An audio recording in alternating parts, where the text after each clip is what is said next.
Baie goeie oefening om te doen is oefeninge wat jy met jou liggaamsgewig doen. En dit is waar jy jou liggaamsmassa gebruik om oefening te doen.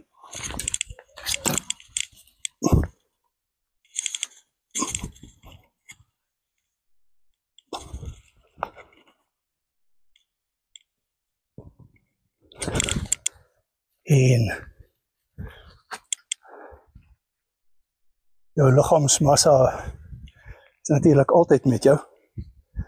So, dit is altyd goed om daarmee te begin.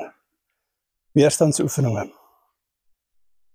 Weerstandsoefeninge is baie goed, baie gesond, baie veiliger as swaar gewigte. Niks fout met gewigte nie, maar het is net dat weerstandsoefeninge, veral wanneer jy die afwaartse bewegings doen, het baie meer intensiteit op die spier ook. En ook jou strekoefeninge, baie belangrik. Die meeste van die oefeninge wat ek doen, kan jy sonder enige apparaat doen. Optrek het mens natuurlik iets nodig.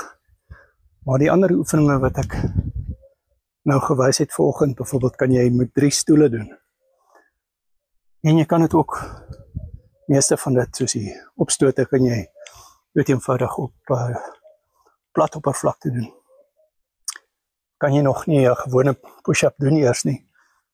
Weens gesondheidsredes, kan jy dit teen 'n muur doen. Vir enige iets, al kan jy 1 push-up teen 'n muur doen, is ook goed.